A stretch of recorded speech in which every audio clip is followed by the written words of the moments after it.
Hola, buena tarde. Te doy la bienvenida a la clase de Filosofía de la Ciencia. En sentido estricto es la tercera sesión. Vamos a revisar a Augusto Comte y el discurso positivo y Antonio Caso con el mundo como economía, desinterés y caridad. Si esta clase no la pudiste tomar presencial, te recuerdo que ya lo estoy subiendo los videos a YouTube. Sé que todavía no están en la plataforma, ya los voy a subir, pero ya están en YouTube. Luego les paso bien el enlace para que puedan subir. Bueno, vamos a empezar. Tuvimos un fin de semana largo en teoría, porque en realidad, como estamos tomando la primera clase sincrónica, es prácticamente lo mismo que hacemos normalmente. Así que vamos a empezar. ¿Alguien pudo investigar algo sobre Augusto Comte? ¿O alguien sabe algo sobre Augusto Comte? ¿O no pudieron investigar nada? Vamos a aceptar aquí a Fátima. Bueno, vamos a empezar desde lo más básico y ahorita vamos a ver. El maestro de, el maestro de Augusto Comte se llamaba Saint-Simon. Los dos eran de origen francés y como ya nos mencionó Carrillo la sesión pasada, se desarrollaron durante todo este proceso de la Revolución Francesa, donde estaban los jacobinos, los girondinos y estaba todo un caos. Entonces su principal misión es reestructurar la ciencia y la sociedad para estar en calma o en paz.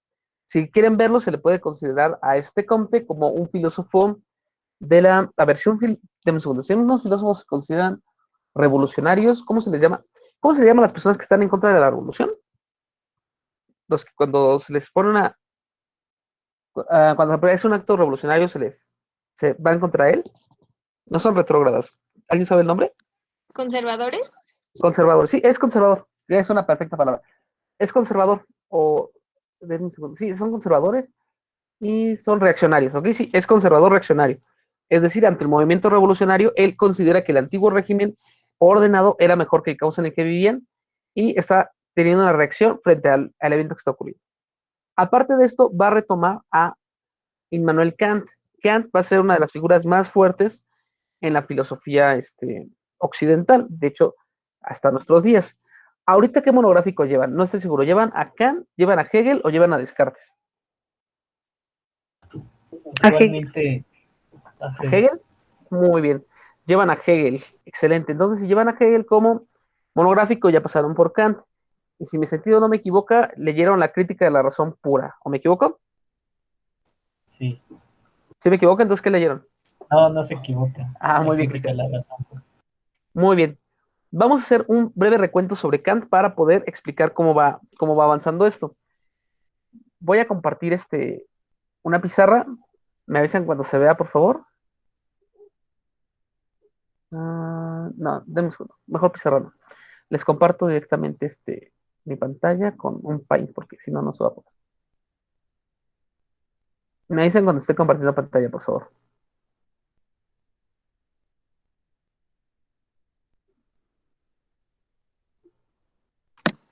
Ya se ve. Muchas gracias. Ok, retomando a Kant. Recuérdenme, en Crítica de la Razón Pura va a ser una primera división entre aquello que se puede conocer y aquello que no se puede conocer. ¿Cuál es esa división? ¿Alguien lo recuerda? ¿Qué es lo que podemos conocer y qué es aquello que es incognoscible, aunque se tiene que presuponer? El fenómeno y el número. Muy bien. El fenómeno es lo que se puede conocer, mientras que el noumeno es lo incognoscible, pero que se tiene que presuponer. ¿Por qué Kant dice que el fenómeno es cognoscible y el noumeno no? Porque todo lo que vemos nosotros al momento de interactuar con el mundo es una percepción o es una apariencia parcial de las cosas. Tan sencillo como que ahorita voy y apago la luz del cuarto y ustedes me van a ver de otro tono de piel. O si ustedes me ven de espaldas, me van a ver diferente. Si son bajos de estatura, si son más altos que yo. Entonces lo que podemos percibir son fenómenos. Y el nómeno, que sería la cosa en sí, no se puede conocer como tal, pero se tiene que presuponer como que está ahí de fondo. De hecho, con esta división de fenómeno, un nómeno, ustedes ya deben de estar viendo con Hegel, que Hegel está medio peleado con él. Pero bueno, partamos de la idea de fenómeno. Dado que solamente podemos conocer los fenómenos para Kant, va a dividir Kant su obra, bueno, tiene muchísima obra, ¿no? Pero su obra principal la va a dividir en tres grandes críticas. Por una parte tenemos la crítica de la razón pura, también tenemos la crítica ¿Qué otra tenemos aparte de la crítica de la razón pura? La práctica, profe. Muy bien. Crítica de la razón práctica. Y la última, ¿cuál es? Creo que es la crítica del juicio. Excelente. Muy bien. Entonces tenemos crítica de la razón pura, crítica de la razón práctica y crítica del juicio. Lo interesante es que cada una de estas críticas va a trabajar un fenómeno que se presenta a la conciencia diferente, ¿ok? Entonces esto es como abarcar el nómeno, pero desde tres blancos, desde tres francos diferentes, para poderlo entender un poquito mejor. Voy a dejar de compartir tantito y ahorita vuelvo a compartir. Ah, ok, no, pues ¿para qué dejo de compartir? Pregunta, si comparto pantalla, ¿me sigo viendo yo chiquito en la esquina o no me sigo viendo chiquito en la esquina? No me fijé yo, profe. A ver, porfa. Sí, sí. Sí, ok. Entonces, como ahorita no tienen su pantalla, bueno, como no están compartiendo video, pues mejor denme un segundo. Gracias, Ilse. Como no están ahorita compartiendo imagen, pues mejor me quedo aquí, ya así pueden verme a mí y pueden ver el diagrama que estamos haciendo. Muy bien, en crítica de la razón pura, Kant se va a preguntar, ¿qué puedo conocer? Pero ¿qué puedo conocer en el mundo físico? En el mundo de las cosas móviles, de las mesas, de los elevadores, de las canicas, del agua y demás. Y a través de la crítica de la razón pura va a sacar, ya saben ustedes, las intuiciones puras a priori, de espacio y de tiempo, con lo cual después va a generar las categorías y a través de las categorías va a hacer todo un desenvolvimiento para explicar el mundo físico. ¿Ok? Ya saben, juicio analítico, juicio sintético, a priori, a posteriori, y va a sacar todo esto para explicar el mundo físico. Sin embargo, el mundo no se limita aquí. El mundo no se limita a los objetos físicos. Hay otros fenómenos que se me presentan a la conciencia y son diferentes. Por ejemplo, esto es más padre cuando estamos presencialmente, lamento que no lo podamos estar. Pero, por ejemplo, si yo aviento una mesa, o aviento un carrito, o aviento un frasco, el frasco se va a aventar, o se va a mover. Es una de las reglas de Newton. Pero si yo aviento a alguno de ustedes, ¿qué es lo más probable que vaya a pasar? ¿Alguien me podría apoyar, por favor? Si yo los aviento, ¿qué podría pasar? Que haya resistencia. Muy bien. En el mejor de los casos, va a haber resistencia de parte de ustedes. En el peor de los casos, me van a soltar un golpe en la quijada o en el estómago. Esa es violencia, no lo hagamos, pero lo podrían hacer. Entonces, Kant, en la crítica de la razón práctica, va a cuestionar y va a decir, no solamente existen los objetos, sino que existen ciertos fenómenos que me ofrecen resistencia cuando yo trato de moverlos, o cuando yo trato de hacerlos, se me oponen. Al igual, yo no me muevo solamente por las reglas de la física, sino que si me da hambre, voy a ir a comer, o si me da sueño, voy a irme a dormir, o si me da sueño, inclusive puedo ir no a dormir, aguantarme. Entonces Kant, en Crítica de la Razón Práctica, va a decir, aparte de los objetos materiales, o de los objetos, aparte de los objetos materiales, o aparte de los objetos físicos, vamos a tener objetos que tienen voluntad y libertad. ¿Quién es ese objeto que tiene voluntad y libertad? Es el ser humano. El ser humano se va a diferenciar de la mesa, bueno, también diría que del perro, no están de acuerdo, pero se va a diferenciar de la mesa, del carrito, de la mochila, en que esos objetos no tienen voluntad ni libertad. Sin embargo, los seres humanos sí poseemos esto. Por tanto, va a sacar un nuevo tipo de análisis fenomenológico sobre estos objetos. Y entonces saca el que ustedes ya conocen grandemente, que eso lo vieron en ética, el imperativo categórico kantiano, ¿no? Actúa de tal forma que tu actuar pueda ser considerado una ley universal. Pero aquí bueno, si lo vemos así, actúa de tal forma que tu actuar pueda ser considerado una ley universal, nos puede parecer hasta tonto, ¿no? Porque hasta el ejemplo que siempre dan para explicar esto es muy tonto, que es el ejemplo de si llega un ladrón a mi casa y me pregunta por mi hermano, yo le tendría que decir, y la respuesta es sí, porque no puedo mentir, porque mentir será una regla universal y no pueden mentir todos porque todo se va muy lejos. No va por ahí. Eso es tratar a la regla del imperativo categórico como una regla de la razón pura. En la crítica de la razón práctica es sí, hay que tratarlo como una regla universal, pero desde la voluntad. Es decir, actúa de tal forma que tu actuar pueda ser considerado una ley universal. ¿Y qué es lo que puede ser considerado una ley universal? El uso de la voluntad y la libertad por parte de los sujetos. Es decir, toda tu acción tiene que estar orientada a preservar la voluntad y la libertad de los sujetos. Si un ladrón llega a tu casa, obviamente no es bueno que tú mientas, pero es peor que vayan a matar a tu hermano. Entonces, o mientes, que es una forma momentánea de poder salvar a tu hermano, o te las ingenias de alguna forma para no mentir y no delatar a tu hermano. Pero si la decisión está entre delatar a tu hermano y matar a tu y quemar a tu hermano, por la regla tendrías que irte por esa opción. Bueno, el caso es que ya presentamos un fenómeno diferente. Para los que acaban de llegar, estamos con Comte, ahorita vamos para allá, pero nos retrocedimos tantito con Kant para poderlo hilar. Por último, en crítica del juicio, vamos a tener cosas bien interesantes. La primera de ellas, díganme, entre crítica de la razón pura, crítica de la razón práctica y crítica del juicio, ¿qué es lo que cambia en el nombre de las tres? O sea, la tercera tiene algo, más bien, no tiene algo que las demás sí. ¿Cuáles? Piensen, crítica de la razón pura, crítica de la razón práctica y crítica del juicio. En el título, ¿qué es lo que no tiene la última que las otras dos sí? Que en el tercero no es de la razón. Exacto. Sigue. Ajá, ya, que es del juicio. Muy bien. Mientras que la razón puede ser pura de los conceptos abstractos o puede ser práctica del uso de la voluntad y de la libertad, para el juicio, Kant omite la razón. De hecho, con este Gadamer va a estar muy peleado con este concepto. Pero vamos a entender primero a Kant, porque es el que ahorita nos interesa para ir con Comte. En crítica del juicio, Kant va a decir, si media la razón antes del juicio, entonces ya no va a ser un juicio de gusto o un juicio estético, sino que va a ser un juicio de razón. Por tanto, tenemos que quitar a la razón de la ecuación. Por eso la quita, para poder hacer un juicio meramente estético. Permítanme, es que creo que alguien quiere entrar, pero no me deja esto. Okay. ¿Alguien puede hablar para saber si todavía los tengo conectados? ¿Cualquiera? ¿Alguien puede hablar? Aquí. Ok, sí, siguen ahí. Muy bien. Ahí está, ok, es que tengo a alguien que quiere. Déjenme dejar de compartir tantito. Para ver si puedo.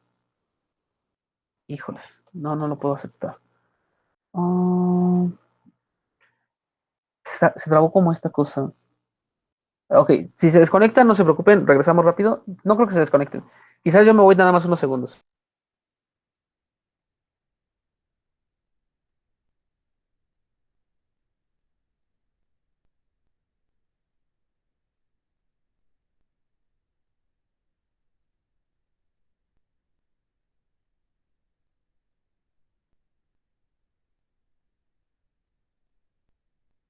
Está apagado su micrófono, profe.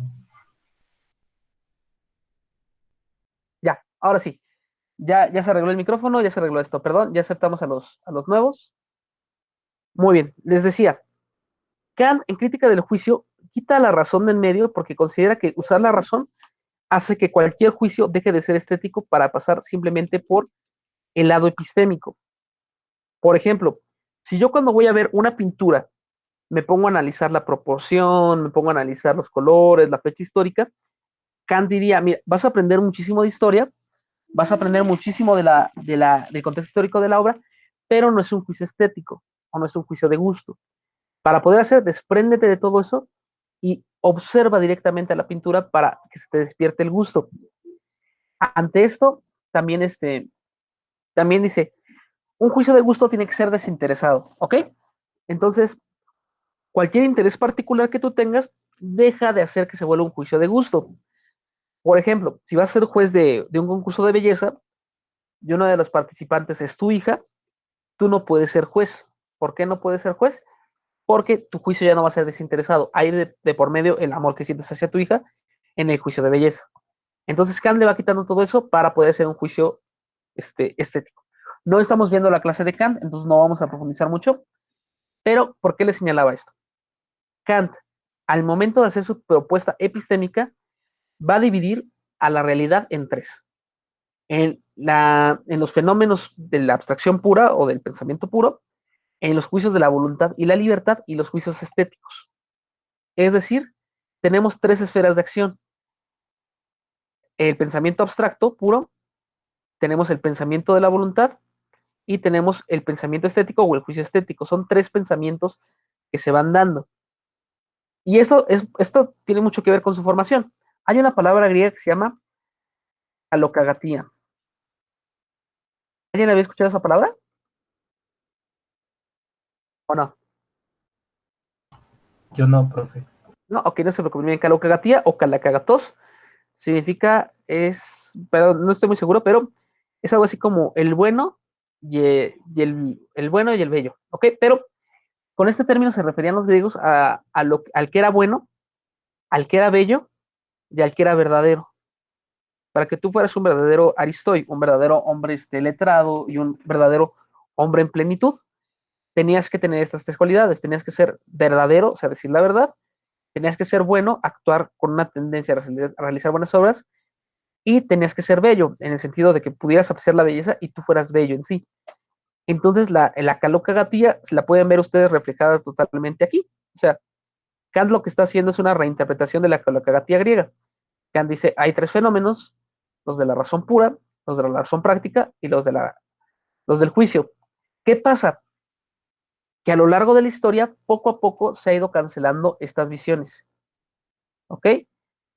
Y eso no favorece tampoco los planes de estudios de la escuela, que siempre andan priorizando la de acá. Pero ¿qué es lo que hace esto?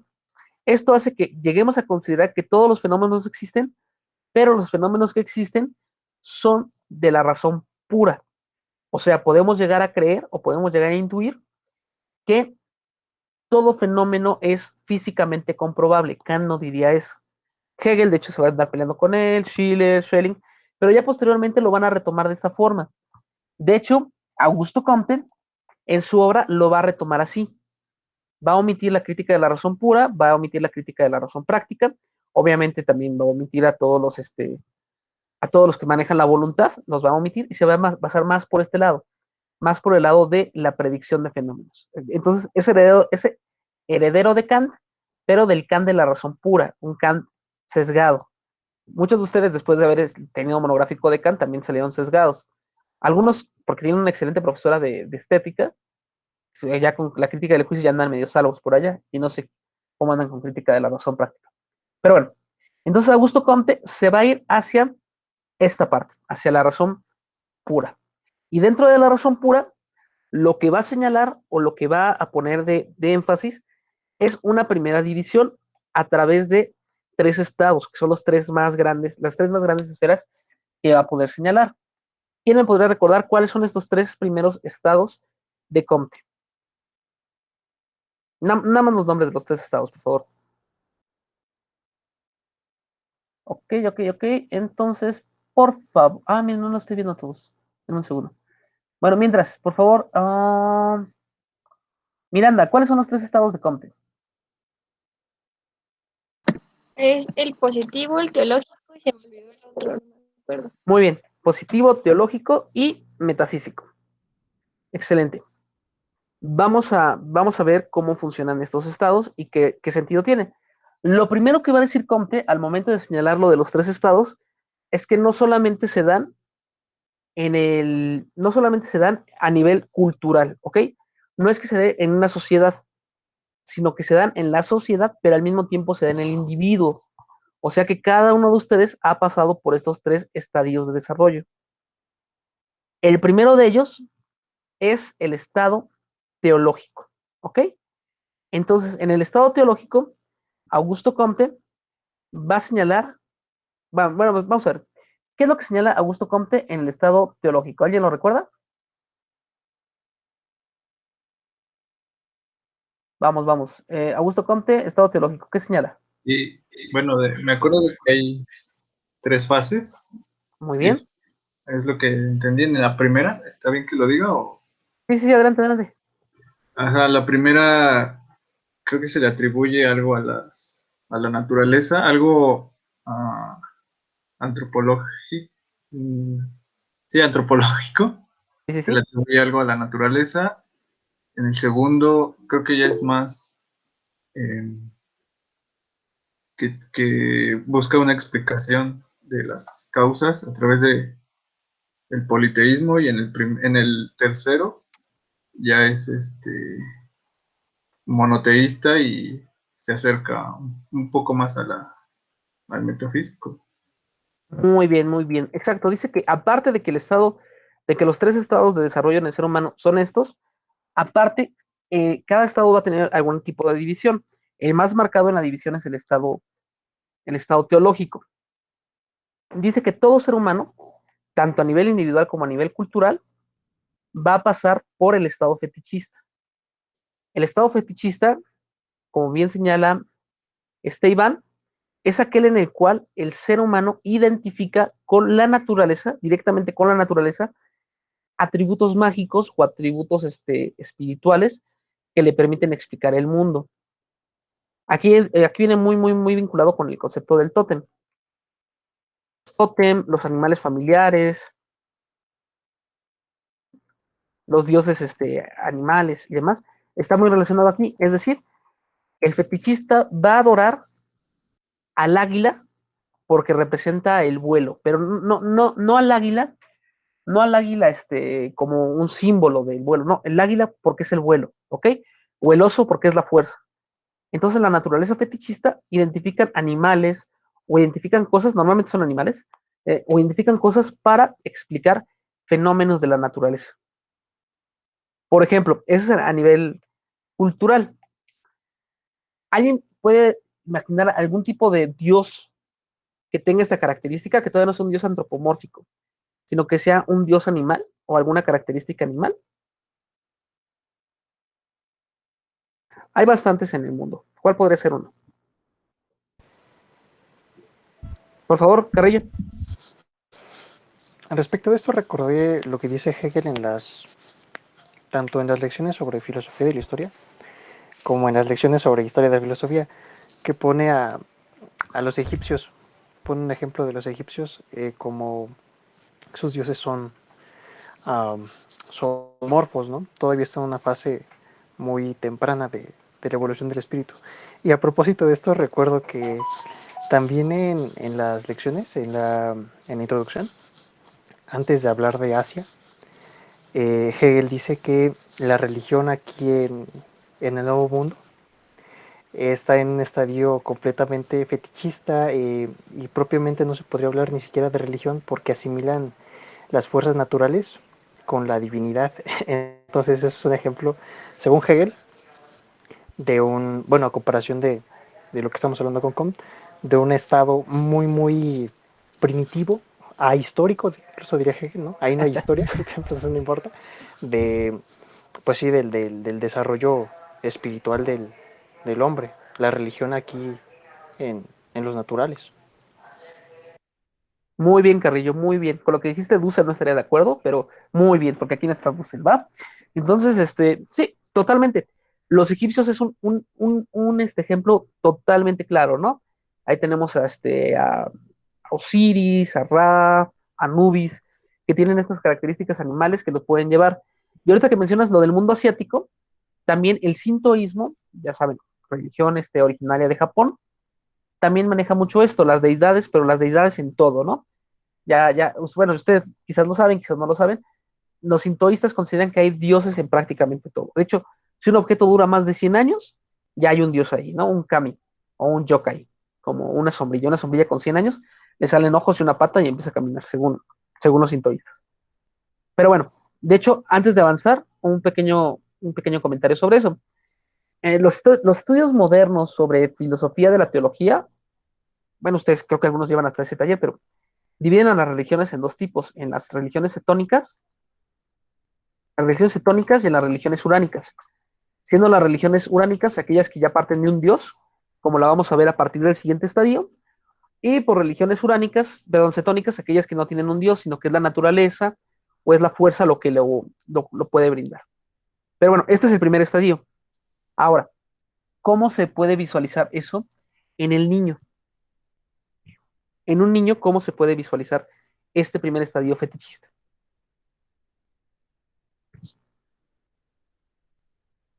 Complicado un poco, pero sí se puede encontrar. Miren, hay niños, por ejemplo, que se convierten en leones, o se convierten en perros, o se convierten en águilas y demás, pero de verdad, o sea, como los sacerdotes de ciertas religiones que se convertían en lobos, o en tigres, o en jaguares, hay muchos niños que los ves jugar y de repente empiezan a ladrar, o empiezan a volar, o empiezan a hacer eso porque están viviendo una fuerza de la naturaleza, se le están apropiando, la están internando. Pero ese es el primer estadio, del primer estado, ¿no? Entonces, después de eso pasamos al siguiente nivel, el cual ya es el nivel del mundo politeísta. Aquí ya se vuelve antropomórfico y ya tenemos un dios para cada tipo de fenómeno, con lo cual ya hay un poco de orden. Por ejemplo, díganme una obra que represente perfectamente esto de la religión politeísta. ¿Cuál podría ser?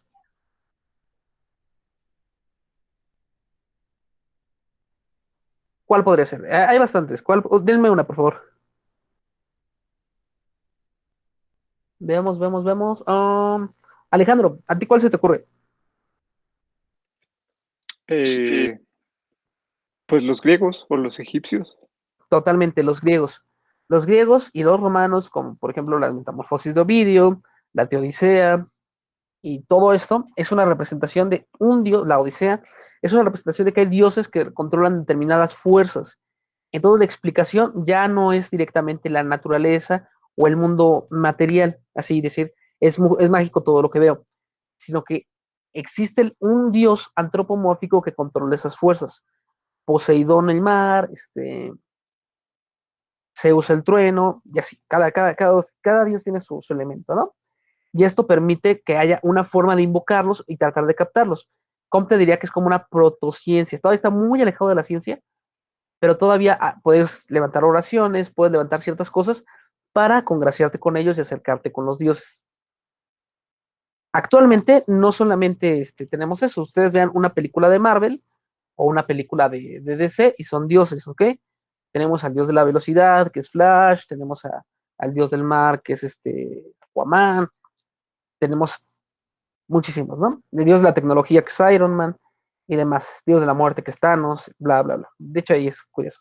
Bueno, entonces todo el segundo estado se va a replicar y todo va, bueno, antes de avanzar con el segundo estado, aquí hay una cosa que quizás ustedes recordarán. Cuando está mencionando el segundo estado politeísta y va a pasar al tercer estado politeísta, él menciona que las tres razas humanas más avanzadas que había ya superaron este estadio, exceptuando una, que es la raza negra, que la raza negra todavía sigue siendo muy politeísta. ¿Ok? ¿Por qué les hago énfasis en esto? Por dos cosas. La primera, en esta época, todavía estamos hablando de muy lejos de la modernidad, muy lejos de Hitler. Hablar de razas humanas todavía no era mal visto, ¿ok? Todavía era tolerado o era aceptado porque era como una forma de clasificación. Entonces, cuando vean que de repente Augusto Comte dice que de las tres razas, la negra es la menos avanzada, no es que inherentemente sea racista, simplemente era una clasificación. Bueno, todavía no tiene la carga que ahorita tiene la palabra raza. Ahora, esa es una parte. La segunda parte es más fuerte. Literalmente, Comte está diciendo que la raza menos avanzada es la raza negra. ¿Ok? Entonces, una cosa es el discurso que nos está dando epistémico y cómo nos vamos desarrollando en él, y otra cosa muy de fondo es que ya te está dando una línea política que va a seguir. El negro está atrasado. Y en una sociedad o en un modelo progresista, si el negro está atrasado, o te deshaces de él o lo obligas a avanzar. ¿Ok? Entonces, por ejemplo, si tú vas a esclavizar a los negros, es un ejemplo muy feo. Si tú vas a esclavizar a los negros, pero este proceso de esclavización, este proceso de esclavizar es para que salgan de su atraso, se justifica porque lo estás ayudando a avanzar. Lo mismo va a pasar en México con Porfirio Díaz. Si el indígena no trabaja su tierra, quítaselo y enséñale a trabajar, le estás haciendo un favor.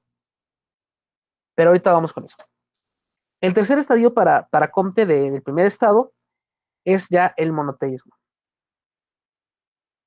El monoteísmo que va a decir que se acerca mucho al estado metafísico porque todas las fuerzas de la naturaleza van a confluir en una sola.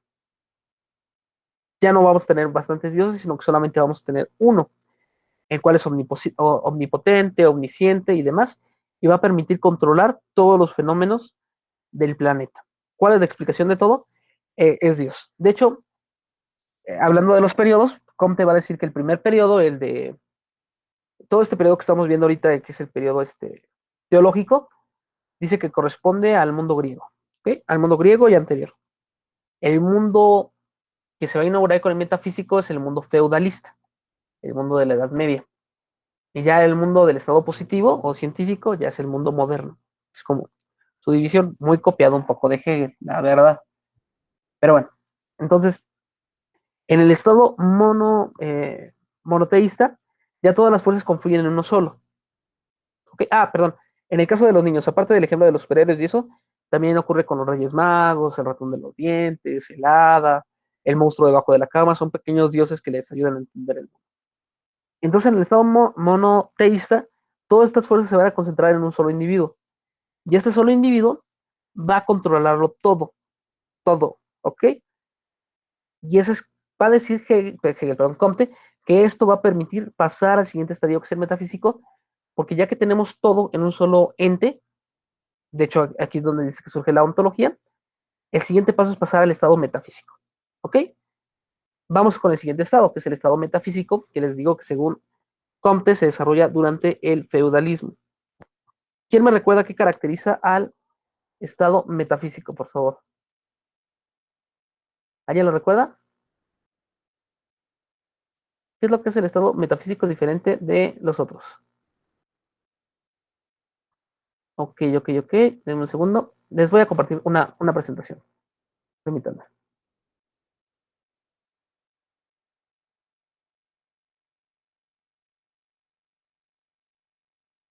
Me avisen cuando se esté compartiendo, por favor.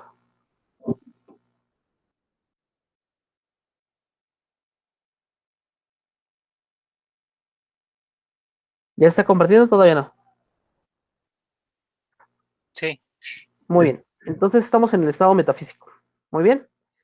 Vamos a ver. ¿Quién me puede ayudar a leer este párrafo?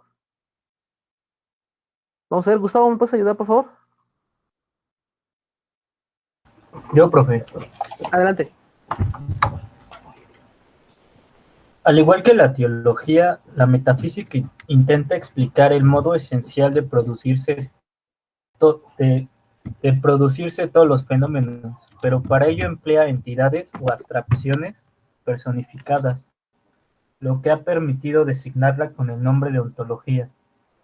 La tendencia aquí es más a argumentar que a observar. Sigue. En este estadio, el razonamiento adquiere mucha extensión y se prepara para el ejercicio científico. Muy bien. ¿Qué es lo que distingue al estado metafísico? Que ya no solamente se va a conformar con decir o mostrar que existen dioses o entidades que están ahí, sino que van a argumentar y van a tratar de explicar a través de la argumentación cómo es que se justifican estos dioses. Aquí Comte está pensando, por ejemplo, en las discusiones bizantinas sobre las alas de los ángeles, o en las discusiones teológicas sobre si la Virgen María era virgen o no era virgen, o a qué se refería, o si Jesucristo reencarnó o no reencarnó, y demás. También se está refiriendo en este estado abstracto a las primeras filosofías, como Aristóteles con el motor móvil e inmóvil, o demás. Entonces, lo que caracteriza el estado metafísico es la argumentación. Lo que caracterizaba el primer estadio o el primer estado era la creencia en algo, solamente sin pruebas, era una mentalidad mágica. En este nuevo estado va a aplicar la argumentación.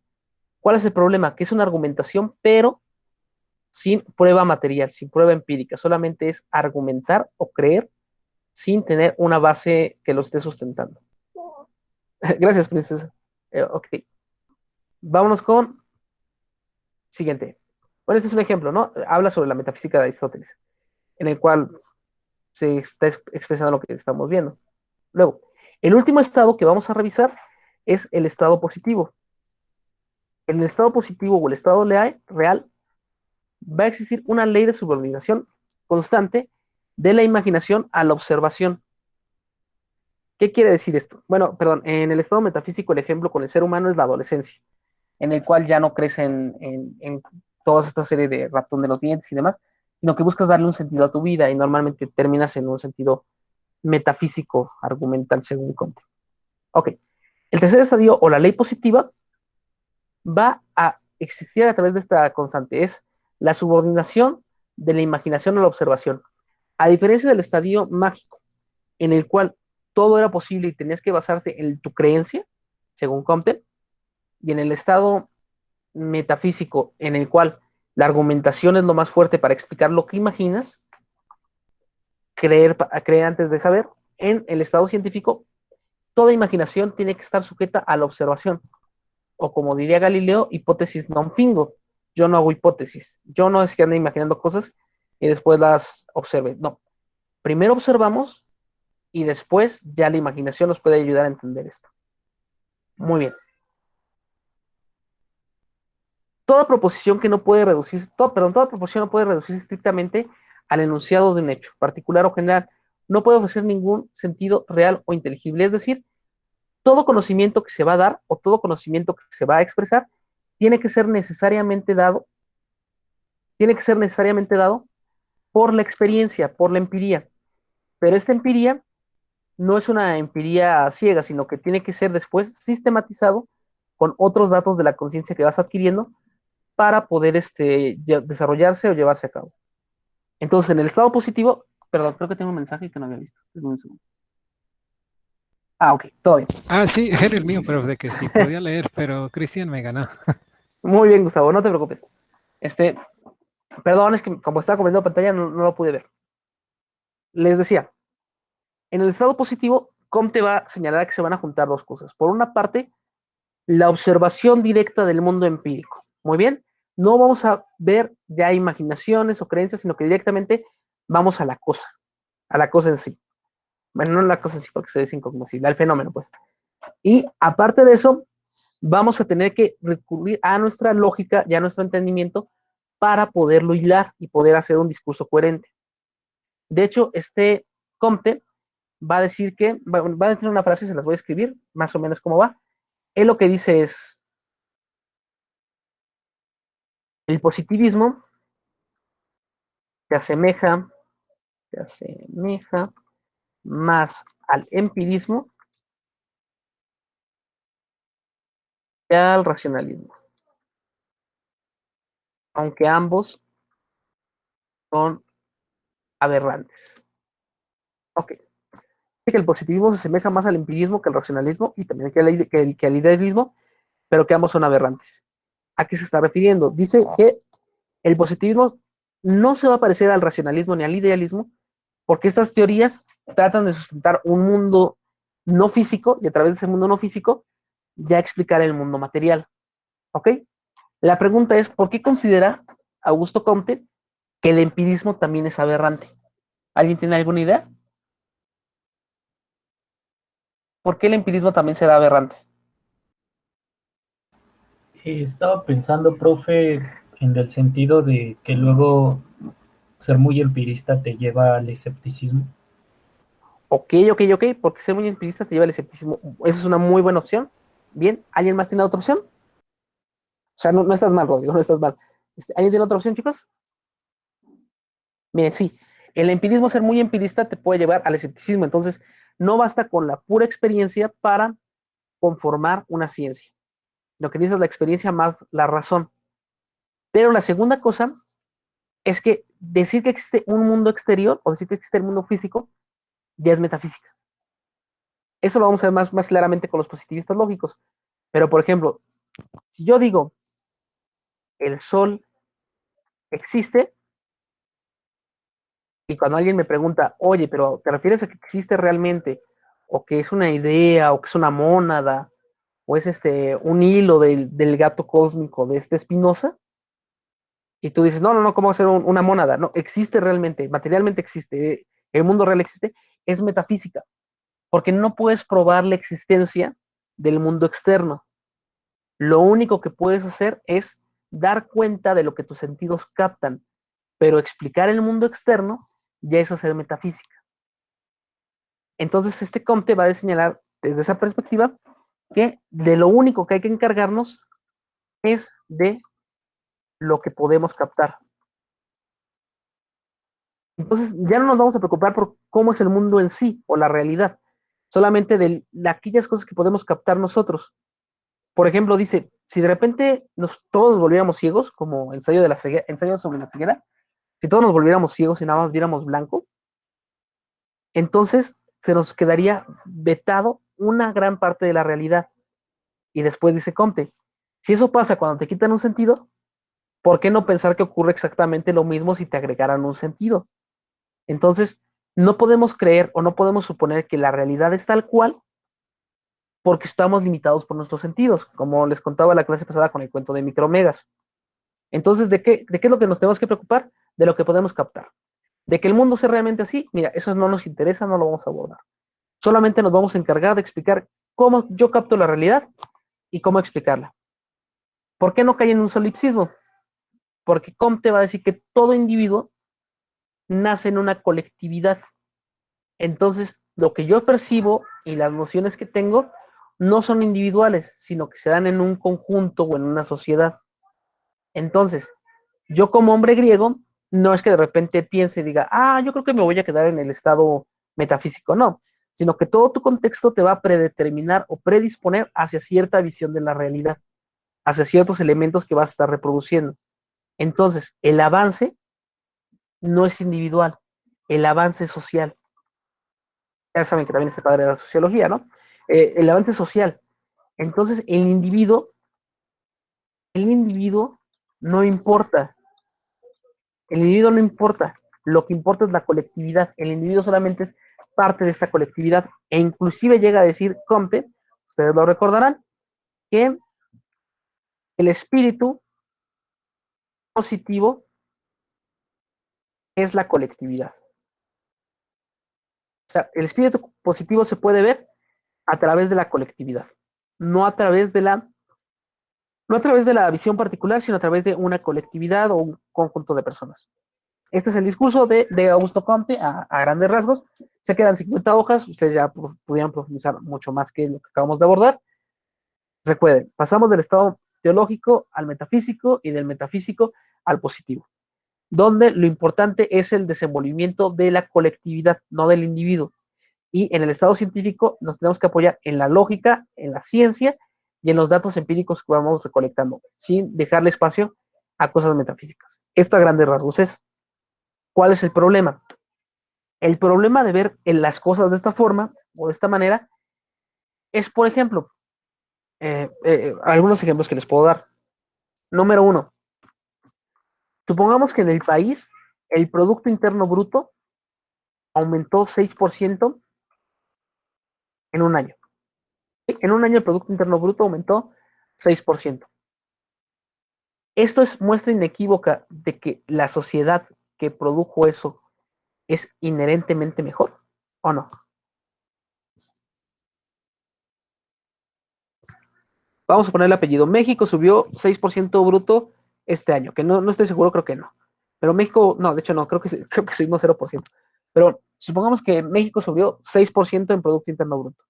¿Eso quiere decir que las personas ya son 6% mejores que el año pasado o no? Yo ¿Sí o creo no? que, ¿Por qué no? ¿Por qué no, Iván? bueno, pues aquí estoy recordando algo que leí también de Com sobre la cultura y hay otra parte sobre la industria, donde dice que debe darse igual un incremento en la cultura, un incremento en la industria y hay otro sector que no me acuerdo cuál es, donde si estos tres sectores están, pues digamos, desarrollados, hay un avance digamos, en el cultivo de la humanidad. Muy bien, Iván, muy bien, exacto. O sea, no solamente. Sigue. No, es todo. Ok, muy bien. Entonces, no solamente nos tenemos que basar en lo económico, ¿no? No solamente es la producción, como bien dice Iván, también tenemos factores culturales, factores sociales, factores de felicidad, diríamos, en la modernidad, bueno, posmodernidad. Pero aparte de todo esto, si un país sube 20% o 6% en cualquier rubro, ya sea el rubro social, ya sea el rubro del que sea, perdón, es el mensaje en mi Argentina. Eso es una ilusión, ¿Por qué? Porque puede ser que hayamos subido 6% en Producto Interno Bruto, pero que en realidad la población en general sea más pobre. O sea, que en realidad tengamos un grupo selecto de personas que ahora son mucho más ricas y el resto de la población sea pobre. Comte diría, es que mira, no se trata del individuo, lo que se trata es de la colectividad. Entonces, si un individuo termina siendo más pobre por esto, pero la colectividad gana, entonces está bien. Y este es un fuerte problema, porque así podemos justificar bastantes cosas muy malas, ya sea esto que le estoy diciendo, o por ejemplo, tenemos esto del porcentaje. Aparte del porcentaje, podríamos tener, por ejemplo, en la Revolución Mexicana, que decíamos, mira, quita las tierras a todas las personas que le están trabajando en ejido y ponas en latifundio. A través del latifundio van a producir el doble. Y de hecho, sí, Porfirio Díaz levantó la economía gigante a pasos acelerados. Los de Oaxaca y los del norte lo admiran mucho, porque era originario de Oaxaca, ¿no? Entonces, pero en sentido, la pobreza se hizo paupérrima, se hizo muchísimo más fuerte. Ese es un ejemplo. El otro es una rama del derecho, también recuerden que el derecho es una ciencia, que se llama jus positivismo. Lo vamos a ir trabajando después. Pero el jus positivismo, que no es positivismo como tal, pero se nutre directamente de Comte, ¿qué va a decir? Va a decir que las reglas del derecho no tienen que ver con la moral o con religión. ¿Por qué? Porque eso ya sería meterle metafísica. Entonces, solo es un sistema coherente de enunciados. ¿Qué implica esto que son un sistema coherente de enunciados? Que si en una regla o si en una regla o en algún enunciado o en alguna ley es coherente con todo el sistema, poco importa que sea bueno o malo, porque eso ya es entrar en metafísica. ¿Qué gobiernos tuvieron, por ejemplo, derecho jus positivista? Obviamente México, pero aparte el de Hitler y el de Mussolini. ¿Por qué es el problema? Que es tan neutro de no meterse en lo que está bien, lo que está mal, en las creencias de las personas, que termina convirtiéndose injusto por su neutralidad. ¿Ok? Entonces, el positivismo sí tiene la gran ventaja de que ya no va a ser mágico, ya no va a ser religioso, pero de fondo todavía tiene algunos factores que hay que empezar a revisar y checar.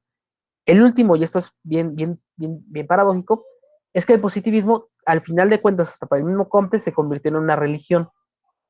Y eso nosotros lo podemos ver actualmente. Vean un comercial en la televisión y les va a parecer que dice avalado por médicos o avalado por no sé quién. O sale Neil Gaiman en un programa bailando y ya como es un científico ya tiene razón. Entonces, actualmente consideramos que lo científicamente válido es real, pero ya nos vamos hacia un sentido religioso. Okay. Ahorita lo vamos a retomar. Esta es la primera parte de la clase que es Comte.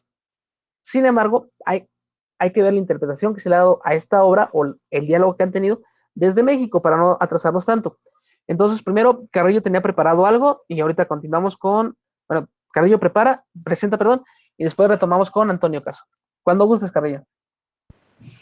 Sí, gracias. Voy a intentar ser un poquito suelto, ¿no? Porque como que no estoy ánimos para ser tan esquemático con esto.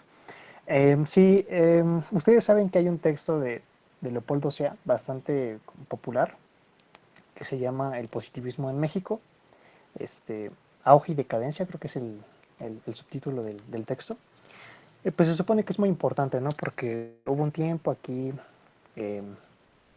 muy dejado de lado, eso sí, en los estudios filosóficos de filosofía en México, porque todos empiezan con, o sea, siempre es como leer a León Portilla y después brincarse hasta, no sé, hasta los Hiperiones, ¿no? Y dejan muchísimo espacio.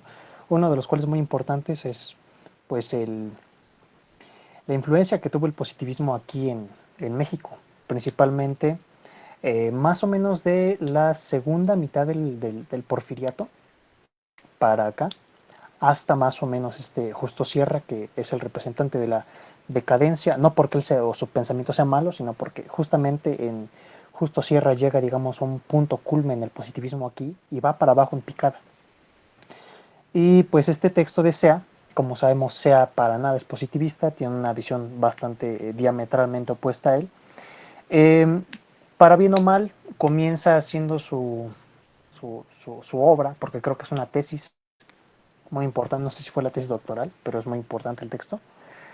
Comienza su tesis y en uno de los capítulos le dedica un apartado pequeño a el positivismo de Comte.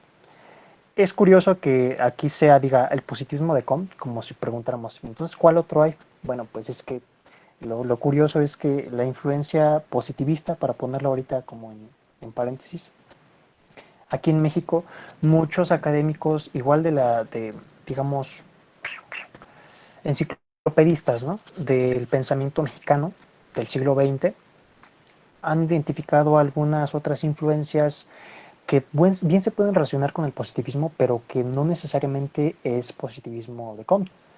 Por ejemplo, como platicaba Abelardo Villegas, un autor también importante, creo que ya se murió, o no sé, si no ya lo maté, que Villegas dice que podemos definir esta influencia de los científicos, del partido científico en México, no solamente a partir del positivismo de Comte, sino más bien de todo el cientificismo europeo, ¿no?, de la época, básicamente de la influencia que tiene el cientismo en Europa en el siglo XIX, ¿no? Como sabemos, es muy, muy importante y muy explosivo, muy efervescente el auge que tiene la ciencia allí en Europa, mencionando, por ejemplo, nada más para poner algún ejemplo, el evolucionismo social de Herbert Spencer, que se supone que también es muy, muy, incluso dicen que mucho más que Comte, la influencia que tiene aquí. Pero pues para efectos prácticos Sea solamente habla de Comte, ¿no? Algo que tal vez no le va a agradar a muchos es que cuando nos metemos a leer un poquito a Comte o a estudios de Comte, porque honestamente a nadie lee a Comte directamente, porque, o sea, su curso de filosofía positiva es enorme, o sea, es monstruoso. O sea, en serio, es enorme, ¿no? Es enorme. La visión que da Sea a comparación de lo que dice realmente Comte es, por no decir un poquito deficiente, si deja algo que desear, ¿no? Si deja algo que desear. Les repito, el texto es del positivismo en México. De hecho, las páginas que le dedica a Comte son 1, 2, 3, son 7 páginas solamente. No está mal, no es un análisis malo, porque pues, Sea no es tonto, pero la verdad sí es para hacer una lectura crítica, ¿no? Entonces no le voy a comprar completamente la carreta Comte. Voy a hacer algunas referencias a Sea, voy a hacer algunas referencias con lo que dice Michel Bourdieu, un especialista en Comte, francés también, y su artículo, si quieren buscarlo, está en la Enciclopedia de Filosofía de Stanford. Es bastante largo y un poquito aburrido, pero es muy, muy, muy esclarecedor. Leyendo a Bourdieu y leyendo a Sea, pues ahí se echan el volado para ver quién es más de su agrado, pero pues voy a comentar algunas cosas, ¿no? Obviamente, les repito, voy a hacer referencias a lo que dice Bourdieu y pues obviamente a algo que ya ha platicado el maestro. Sea comienza así, de golpe, diciendo que la filosofía de Comte fue traída desde Europa por Gabino Barreda. Esto ya lo sabemos, ¿no? Juárez le dice a Gabino Barreda, oye, vas a estar encargado de reestructurar la educación aquí en México. Y fíjate que tú me pareces una persona competente, eres doctor, no eres como pedagogo, nada de eso, eres médico, pero pues tú estudiaste en Francia, no eres una persona muy letrada, le dice Juárez. Y Gabino Barreda se avienta la misión, ¿no? Y pues es muy importante su influencia en la conformación educativa en México, que es más o menos la línea también que toma Barreda. Pero a partir de allí se empieza como a gestar esta beta positivista aquí en México, que tiene su auge, pues más o menos, como les comentaba, en la segunda mitad del Porfiriato, pero no vamos a pasar a eso. Este es el principal instrumento de polémica ideológica, dice Sea, de que se sirvieron los positivistas mexicanos en su lucha contra las doctrinas a las cuales se han enfrentado. ¿Por qué el positivismo de Comte fue adoptado aquí en México y no otra doctrina, dice Sea, implica una cierta afinidad, una semejanza entre la doctrina de Comte y las ideas de los mexicanos que la adoptaron? Porque una doctrina no se impone así sin más, sino que existe con anterioridad una serie de razones, una serie de motivos que hacen que una determinada doctrina, como el positivismo, que no fue obra de ningún mexicano, sino de un hombre extranjero a toda nuestra realidad, pueda servir a esta ajena circunstancia. ¿Qué está diciendo? Algo tiene por ahí, spoiler, de social, de ideológico, no me gusta esa palabra y creo que es por donde podemos criticarle a este SEA, de ideológico, la doctrina de este Comte, que hizo, digamos, posible la aplicación al ámbito social mexicano. ¿Cuál es? Es lo que se pregunta SEA. Les repito, no me gusta la respuesta de SEA, pero pues vamos para allá, ¿no? Hay algo de común entre el grupo social del cual Comte ha sido expresión y el grupo social que adoptó estas ideas aquí en México. Esta, digamos, es la tesis central de este SEA en este apartado. Hablar de por qué el positivismo de Comte fue implementado aquí en México, este SEA lo va a reducir, para bien o para mal, lo va a reducir a hablar de que el positivismo de Comte es manifestación o expresión ideológica de una clase social. Ajá. De la clase social, digamos, equivalente a la cual adoptó sus ideales aquí en México. Vamos a ver que es un poquito chueca la interpretación de SEA, a lo mejor es completamente adecuada, ustedes lo dirán, pero pues eso es lo que vamos a checar. El ideal de los positivistas en Europa debió de haber sido el ideal de los positivistas aquí en México. Comte es el exponente de una determinada clase social, y esta clase es la burguesía, que en su época había alcanzado su máximo desarrollo después de triunfar políticamente una vez hecha la revolución en Francia. Hecha la revolución, esta clase se encontraba, o sea, y ya en el poder, porque sabemos que supuestamente lo que nos enseña la historia es que después de la Revolución Francesa, esta monarquía absoluta, que supuestamente ya se ve, digo supuestamente porque más o menos en 1848 hay otra serie de revoluciones, más o menos por la misma razón, se instaura un poder diferente que ya no está a cargo de este despotismo, de estos monarcas, sino que suben al poder supuestamente los cargos burgueses, ¿no? La pequeña burguesía.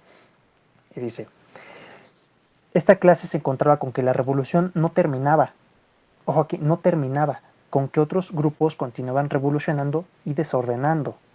La burguesía había alcanzado el poder y otros grupos querían también este poder, y para ello esgrimían las mismas ideas que ella había esgrimido contra los viejos poderes, contra las antiguas clases, la aristocracia y el clero. Libertad, igualdad y fraternidad, conceptos que en otro tiempo sirvieron a la burguesía para tomar el poder, están ahora utilizados por los grupos que no habían alcanzado aún este poder. La burguesía se encontraba con el problema de tener que invalidar la filosofía que le había servido para alcanzar el poder, pero que ahora hacía inestable al poder alcanzado. Para invalidar una filosofía revolucionaria era menester una filosofía contrarrevolucionaria, de orden. Pero esto había de hacerse sin caer en el antiguo orden, claro está. Era menester un nuevo orden que escapase a estos peligros. No se podía pensar en un orden estático a la manera del viejo orden, pero tampoco en una dinámica sin orden, a la manera como fue pensada por la burguesía revolucionaria. Pregunta sea, pregunta retórica, porque ya tiene la respuesta según. ¿Qué tipo de filosofía tenía que ser esta? La respuesta es la filosofía de Comte. Ojo aquí. Estamos leyendo a Comte en Filosofía de la Ciencia. Eso es un hecho. Sin embargo, ustedes podrán sentir algo como de sospecha por el hecho de que SEA esté leyendo a Comte en clave política, en clave social. La manera en la cual está haciendo es lo que no me cuadra y en lo que muchos podrán discrepar. Pero el hecho mismo, digamos, en sí mismo, que este SEA o que otro autor lea a este Comte en clave política es completamente acertado. ¿Por qué? Porque en la misma época de Comte no se le conocía o no se le reconocía principalmente por la esquematización de la ciencia ni nada de esto. O sea, antes de ser un filósofo de la ciencia, Comte, el interés que tenía era político, era netamente político. Y esto surge a partir, esto no viene en SEA, obviamente, porque no le conviene, no sé. Sí. Esto se deriva por los intereses políticos que ya tenía Comte desde los 14, 16 años.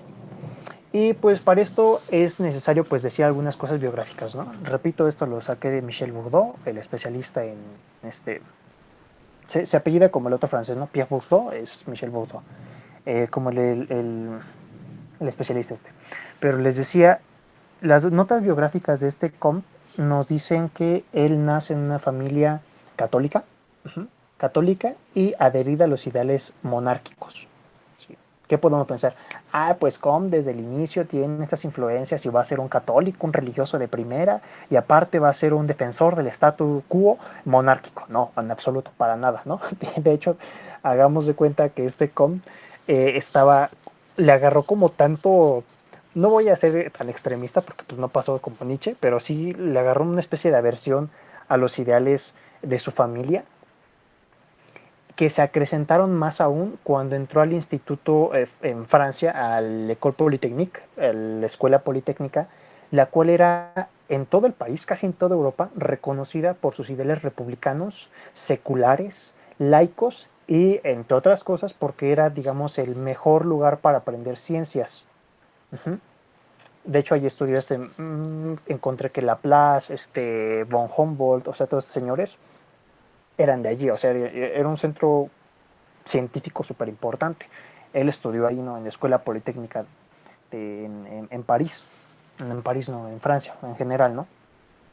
El punto es que en este lugar, aunque el interés era científico, académicamente científico, el ambiente era más bien secular, ¿no?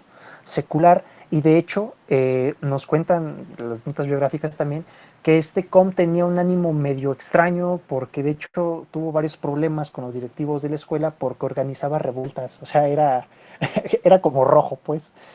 Algo muy contrario a lo que comúnmente nos pintarían a alguien como sea, ¿no? Que nos lo va a pintar como un preservador del orden, como un antirrevolucionario, lo cual hay que pintarse de manera muy, muy clara que no es antirrevolucionario, él quiere detener la revolución, pero no está en contra de ella. Eso es muy curioso. Y pues todo esto va como a conformar una visión más orgánica de la personalidad de Comte. En este periodo, Comte conoce a Henri de Saint-Simon, que es Saint-Simon el conde, que nos hablaba el maestro, Saint-Simon, que lo agarra de secretario, ¿no? Porque Saint-Simon también anda ahí metido en la política, aprovecha la libertad de prensa que estaba, digamos, garantizada por Luis XVIII en la época, que después se le voltea y pues, es causa de revueltas, referencia a Eugène Delacroix, esta pintura, que no es de la Revolución Francesa, es de la Revolución Gloriosa, pero pues bueno, lo agarra de secretario, ¿no? De adjunto, pues.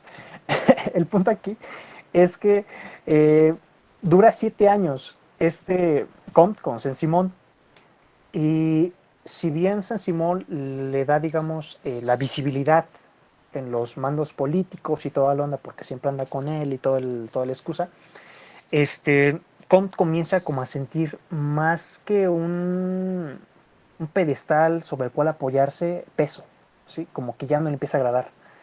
Y, o sea, esto viene a dar al traste la relación con Saint-Simon, porque Saint-Simon y otros que estaban, digamos, emparentados con él, tenían quejas, principalmente Comte, porque le intentó piratear un trabajo, ¿sí? O sea, le hizo plagio, pues. Le hizo plagio en un texto, no recuerdo cómo se llama en este momento, se los doy para que no digan que le estoy mintiendo. Aquí está. El texto se llamaba,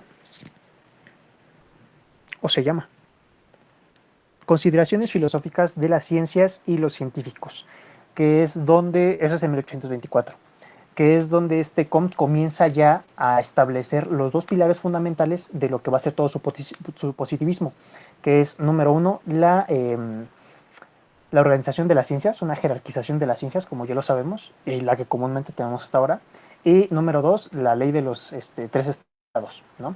Saint-Simon se lo intenta piratear en una obra que se llama, creo que Opúsculos, pues Comte se enoja y quiebra, ¿no? Irreconciliablemente. Esto más o menos tiene la relevancia con lo que estamos revisando de SEA, porque todas estas cuestiones como que nos dejan ver que desde la juventud de este Comte no era un completo reaccionario y un preservador del orden como nos lo quiere pintar, ¿sí? Desde la mera educación que tiene, o sea, en el École Polytechnique, lo que hace Comte es beber de toda la influencia laica, eso sí va a estar siempre, ¿no? El laicismo y el republicanismo, ¿no? Es decir, el levantamiento, este espíritu revoltoso que no se va a quedar ahí, digamos, es completamente coherente con, porque es joven y es un estadio de juventud, de la revuelta, ¿no? Sí, o sea, queda perfectamente bien. De hecho, Comte, en la primera página, en las primeras páginas, pues, del sistema de gobierno positivo, una obra que comienza en 1822, nos cuenta con una frase Alfred de Villy, un literato. Él cita, es una gran vida, o sea, a great life, ¿no? Una gran vida, una vida digna, se define por un pensamiento de juventud ejecutado por la fuerza de la madurez.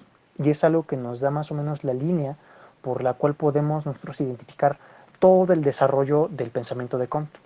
Pero regresamos, ¿no? La manera en la cual lo está pintando Sea es desde el punto de vista político, lo cual está completamente de acuerdo con el desarrollo intelectual de Comte, ¿sí? Porque el interés principal de Comte era una reorganización de la humanidad, una reorganización de la sociedad después de la revolución, reorganización, ¿sí? Entonces, ¿por qué habla de ciencia? Bueno, vamos para allá, ¿no? Pero continuamos con Sea. Comte se encontró con el problema de coordinar sin contradecirse dos conceptos al parecer opuestos, el de orden y libertad. En su fase revolucionaria, la burguesía había opuesto al régimen antiguo, basado en el orden, el concepto de libertad. Contra un régimen en el que todo orden estaba preestablecido, dado de antemano, la burguesía, por medio de sus filósofos, predicó la libertad absoluta, una libertad sin límites frente a una ideología que predicaba un orden de carácter eterno, apoyado en instituciones de carácter estático. Los filósofos de la burguesía predicaron una ideología de carácter dinámico, es decir, predicaron progreso, ¿sí? O sea, movilidad, ¿no? Nada de estaticidad. El mismo progreso tiene, digamos, en su concepto, este carácter de motricidad. El carácter dinámico de la filosofía de la burguesía justificaba las pretensiones de esta de tomar el poder. Solo en una ideología que viese en la historia un continuo progreso era posible justificar la lucha de la burguesía por tomar el poder político y social. Pero alcanzado este poder, tal ideología resultaba contraria a los intereses de esta. Entonces, Comte trató de demostrar que no hay orden sin progreso, ni progreso sin orden. Es decir, que caben ambos sin ninguna contradicción. El orden se presenta como retroceso y el proceso puro como pura anarquía, ¿sí? Digamos, son antitéticos desde este punto de vista, orden y progreso, orden y progreso, orden y libertad, porque, digamos, son polarmente distintos en el sentido de que orden representa lo que sería la manifestación del primer estado, ¿no? Del estado teológico. Comte define el estado teológico, además de todo esto de las causas de los fenómenos son explicadas a través de poderes sobrenaturales, lo define como, para bien o mal, ignorancia, o sea, la ignorancia del primer estadio. No importa esto, pero podemos destacar una cosa positiva, en el sentido chafa, ¿no? Una cosa buena, pues, en el estado teológico, en que todo está en orden, ¿sí? Las diversas partes de la misma sociedad están en un orden, pero este orden, digamos, es puro retroceso. Orden nada más, retroceso. ¿A qué se le opone este orden? El proceso, ¿no? La fuerza revolucionaria, la fuerza de negación de este primer estadio. Es decir, pura anarquía, puro poder destructivo. Si nosotros recordamos, los tres estadios, el de en medio no tiene ninguna característica en especial, así sustancialmente especial, más que ser el paso del estadio teológico al positivo, ¿sí? Una manera de entender positivo, aunque todos los especialistas en dicen que no se debe entender así, pero es pues muy ilustrativo, es que supongamos que el estadio primero, el estadio teológico, está, digamos, puesto, ¿no? Está dado, positum, en un sentido latino. está allí, ¿no? Hay un orden. Sin embargo, esta misma fuerza, esta misma naturaleza de movilidad del ser humano que caracteriza a los pueblos, lo que hace es generar una fuerza negadora de este primer estado. Negadora, ¿sí? Negación. Uh-huh. Negativa, pues. La fuerza negativa lo que hace es suprimir, ¿no? Obliterar el primer estado. Este primer estado es obliterado por la fuerza negadora, ¿sí? Es una fuerza, en el sentido más, digamos, prístino, revolucionaria, ¿sí? Pero sobre la mera fuerza negadora no se puede establecer un nuevo orden que haya sintetizado ambas, ¿sí? Ambos estados pasados. Entonces, ¿cómo entendemos el estado positivo? Como esta superación, aquí es una super hegeliana, ¿no? Esta superación del estado negativo, es decir, el estado intermedio metafísico, en el cual es pura fuerza destructora, sobre la cual no se puede construir nada. A la fuerza negativa, al estado negativo, se le debe de oponer, debe de seguirle un estado positivo, ¿sí? Así podemos entender qué se refiere con positivo. Se supone que técnicamente lo que se debe entender por estado positivo es porque el hombre solamente se dirige a lo positivamente dado, ahí sí a lo positivo, ¿no? A lo que está en la experiencia, a lo que se puede positivamente comprobar, pero así la manera como lo explica este sea. Comte se encuentra con dos grandes fuerzas en lucha, la de los viejos gobiernos despóticos que aún quieren recuperar su poder y la de los gobiernos revolucionarios que han tomado el poder. Aquí sí es algo muy cierto, ¿no?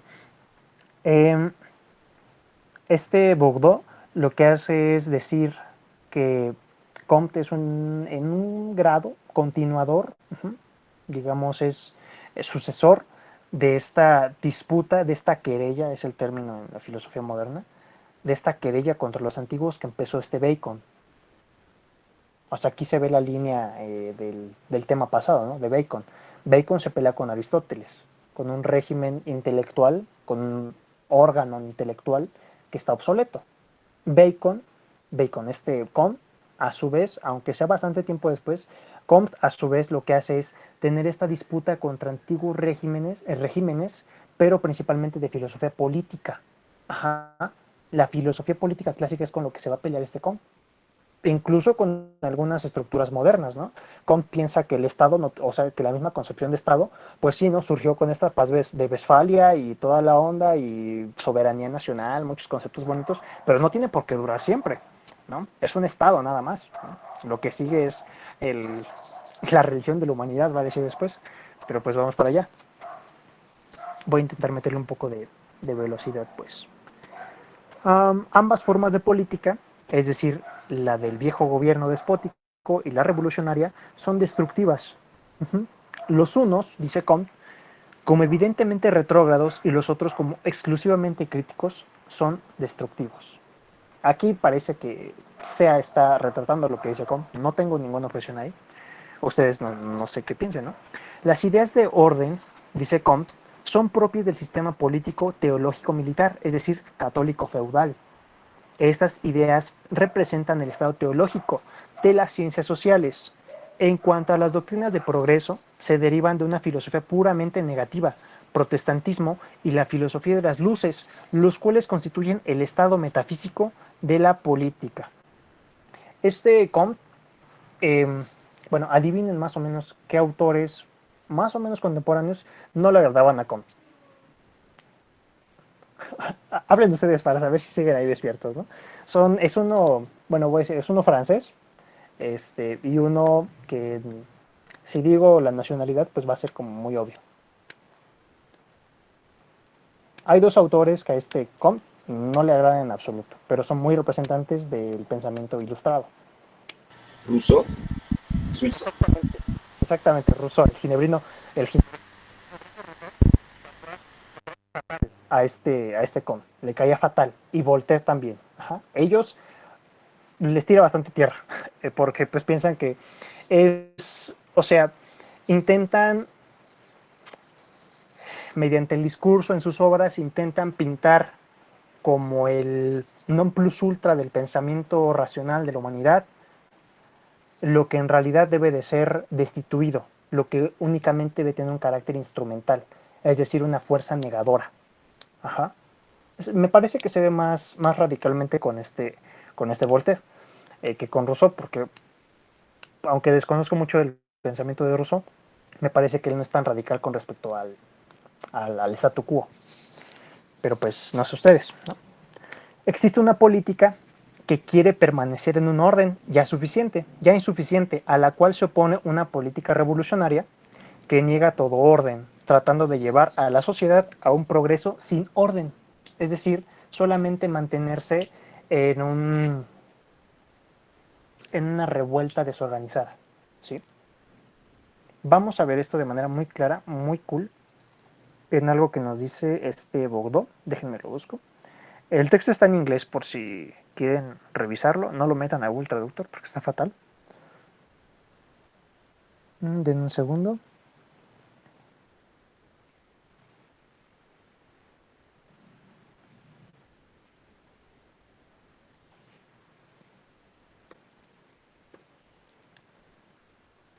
Solo busco una cita para dejarlo claro.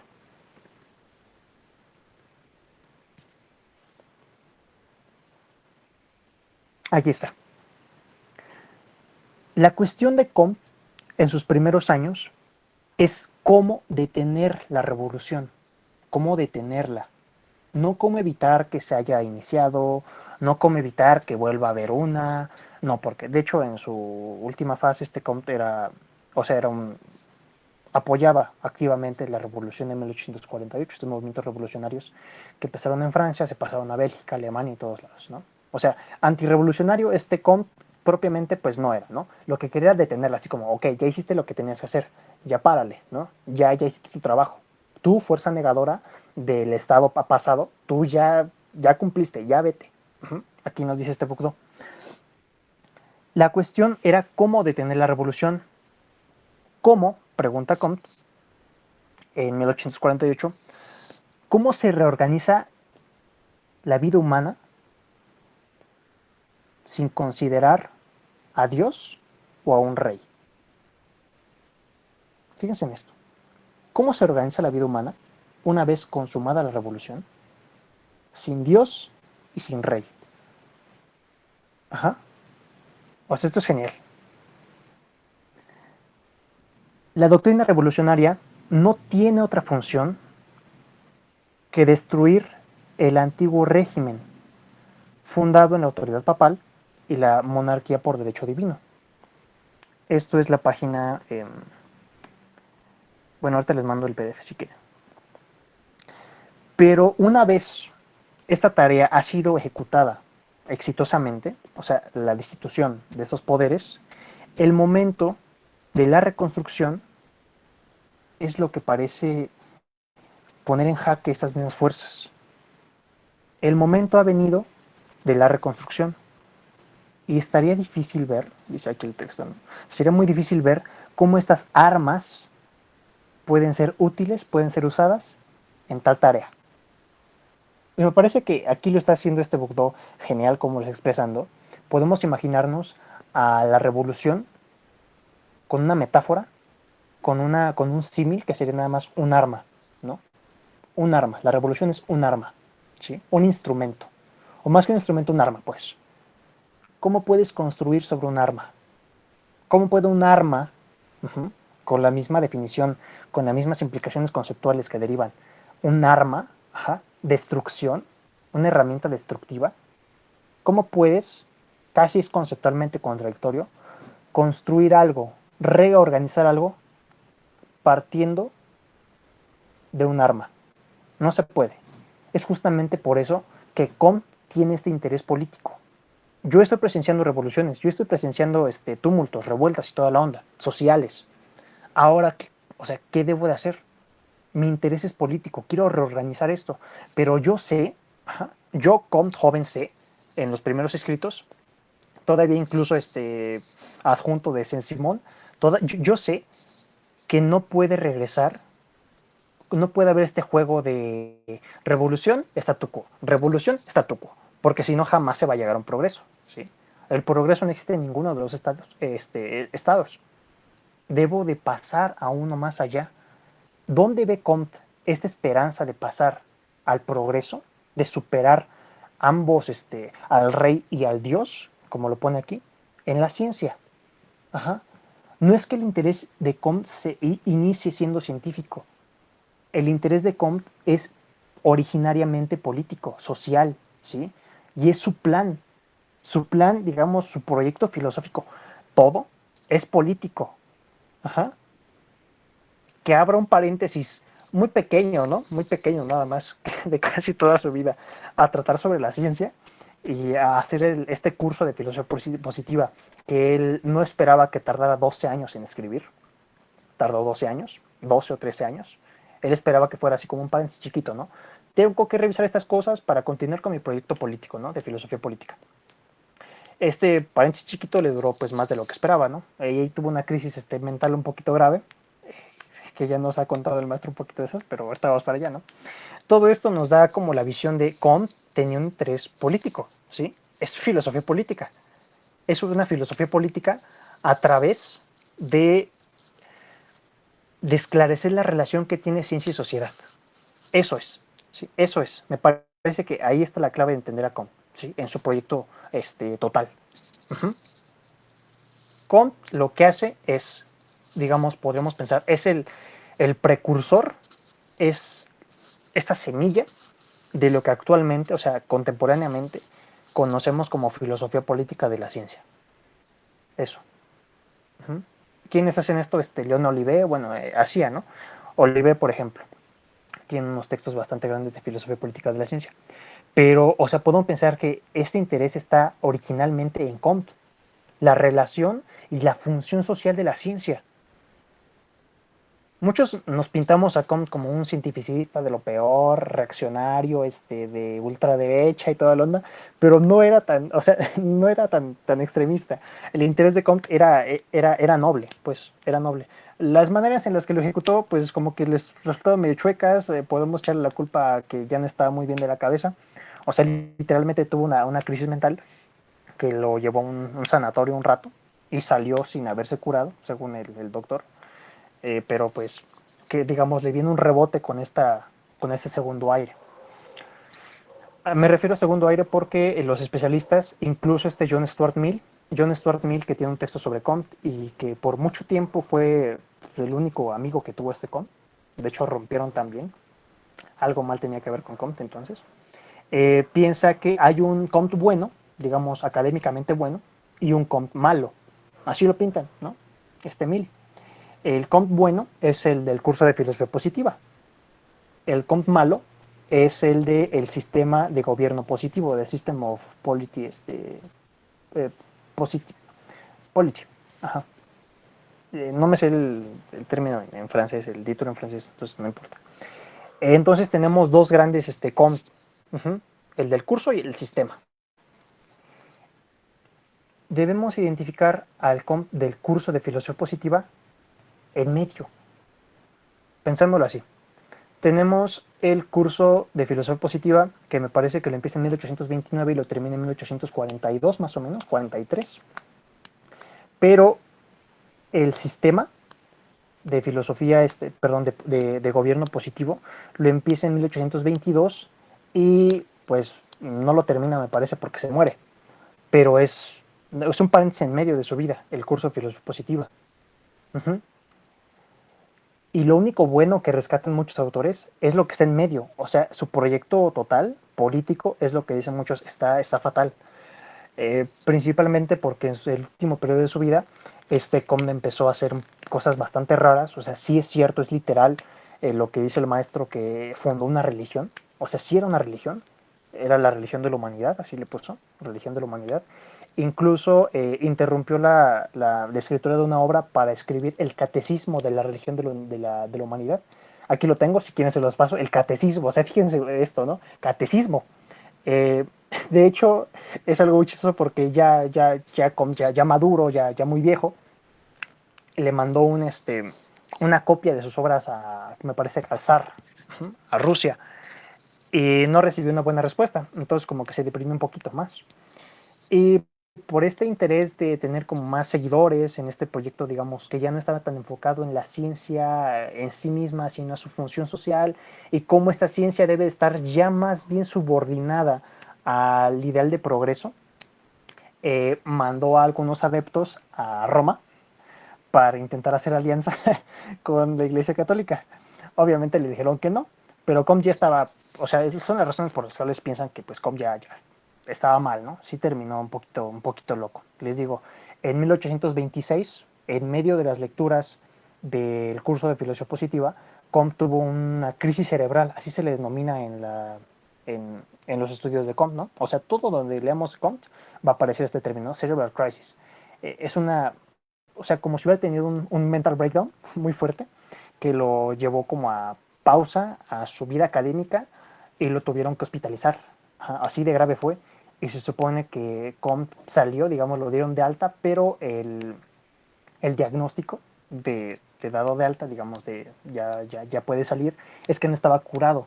Supuestamente Bourdieu nos dice que salió adelante gracias a la devoción de su esposa y toda la onda, pero pues la verdad dicen que pues no mucho, no se curó del todo. Y podemos pensar, como les decía, que pues, le rebotó como esta neurodivergencia, para no ser grosero, en este segundo periodo, ¿no? Cuando intentó fundar una religión. Pero pues bueno, termino con SEA.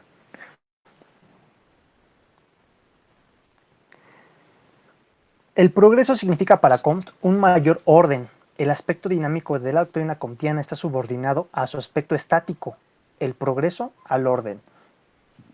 Aquí yo no le creo demasiado, pero pues bueno. Apoyado en las ciencias positivas, Comte estableció el ideal de un nuevo orden social.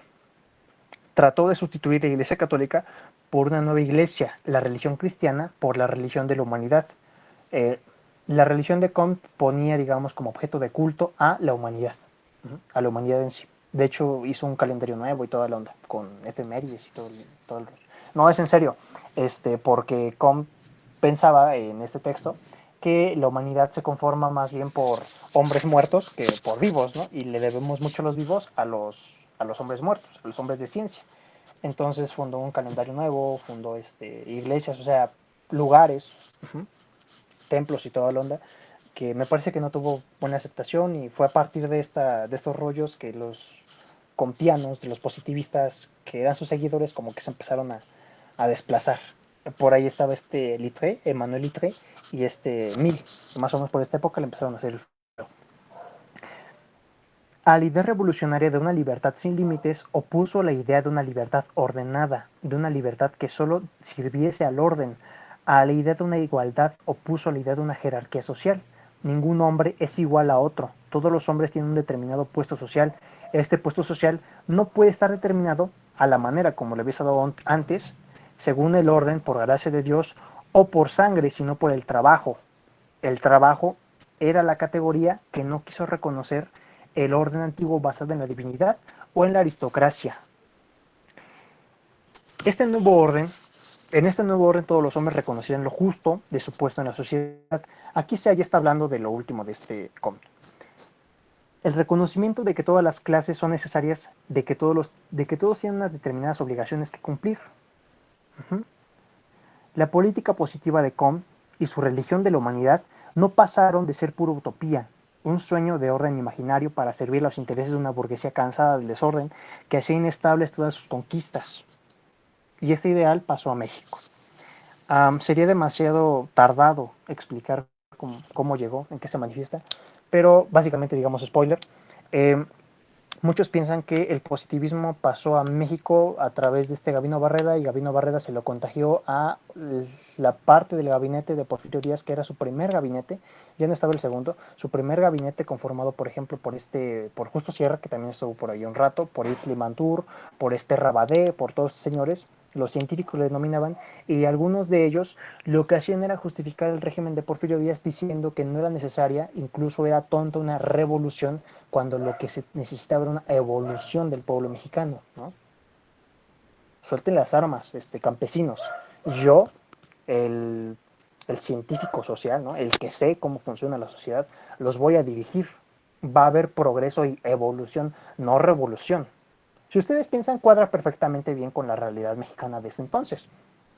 Pero lo que quiero que notemos aquí es que por muy bien que cuadre históricamente que el positivismo fue un artificio político, ideológico aquí en México que sirvió a una clase, o sea, muy específica, aquí sí es muy claro, la manera en la cual lo pinta Sea me parece que es bastante unilateral y deja de lado muchas cuestiones que a lo mejor son pequeñitas, pero que pueden darle un giro completamente diferente a la interpretación que le está dando.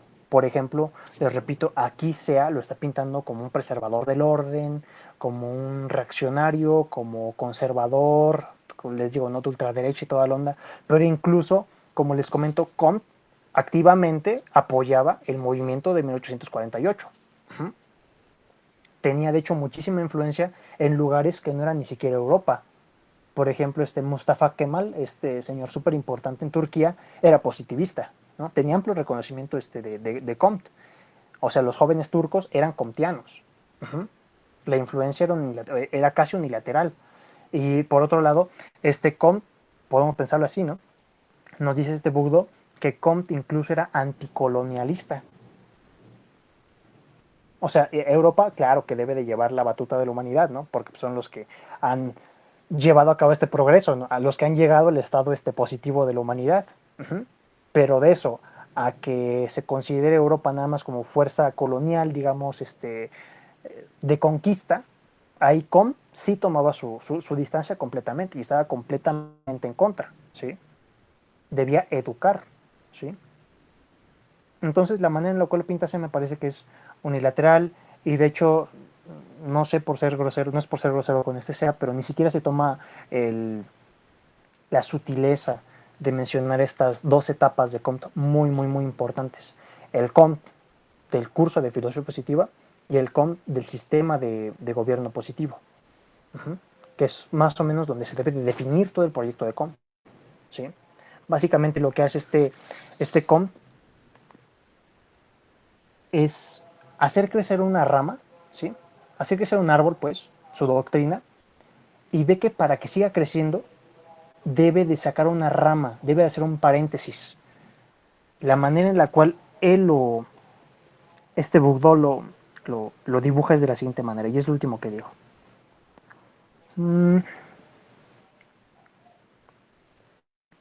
Sí. En el año de 1826, de Comte, suceden dos grandes eventos. Primero, Comte, en su programa, o sea, en su proyecto general, es redibujado, ¿no? Es rediseñado.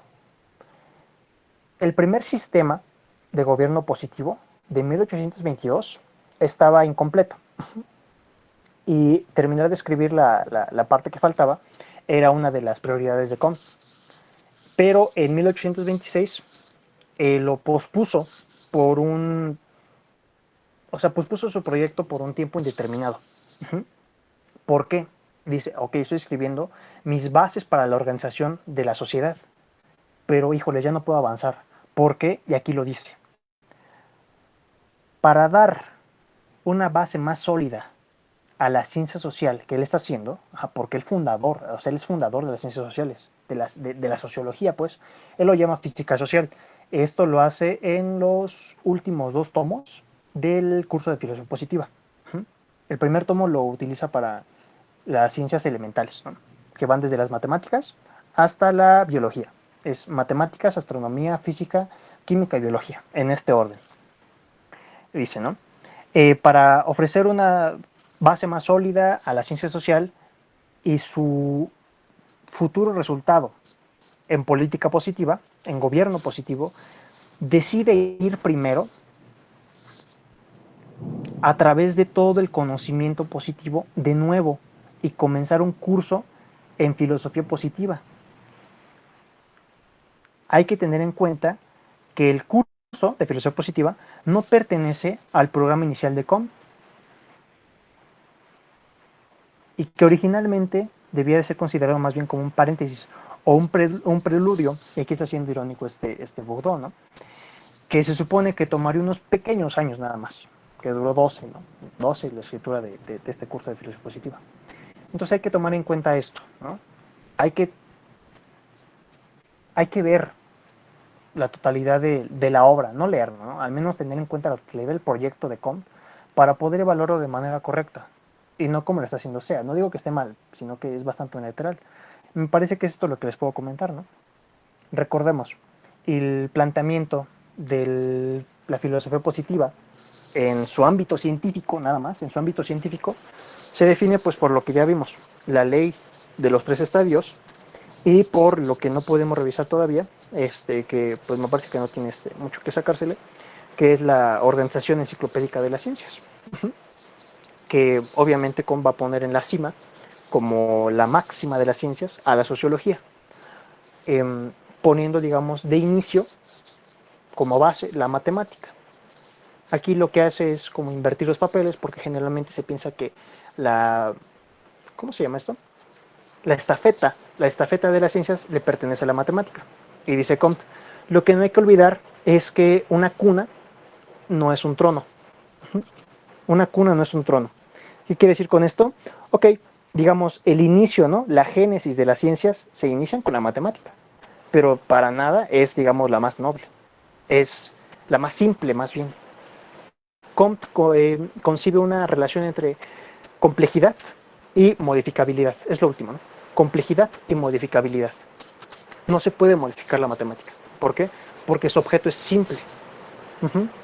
Vamos escalando y llegamos a la sociología, a la física social, ¿sí? A la dinámica social, que trata con entidades completamente complejas, ¿sí? Mientras más complejidad haya, más se puede modificar.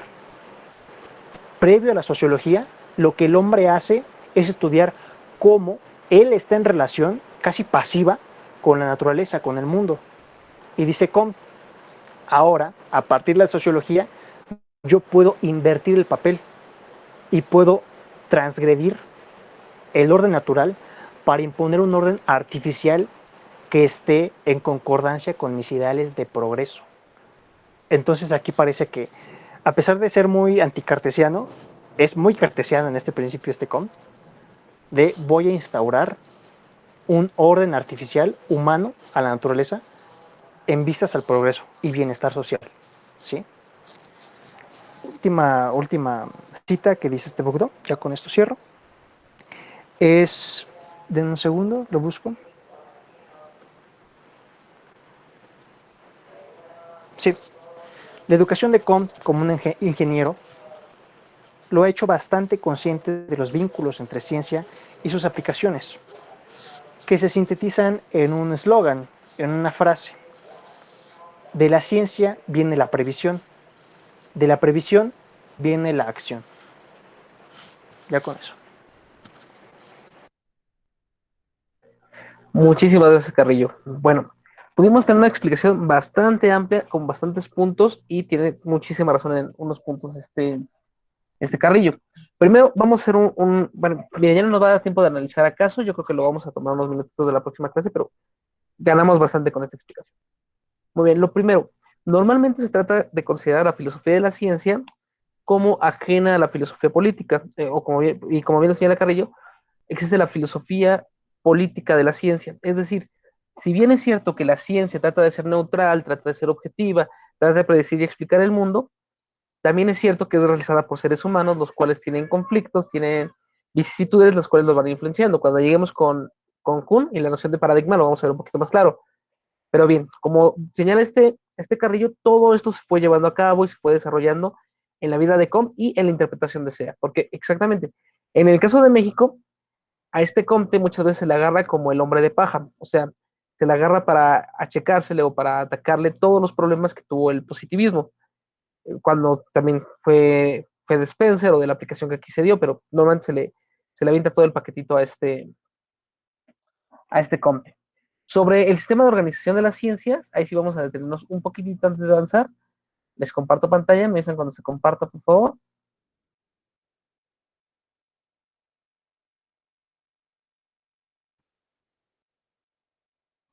Muy bien, ¿ya se está compartiendo o todavía no? Ya.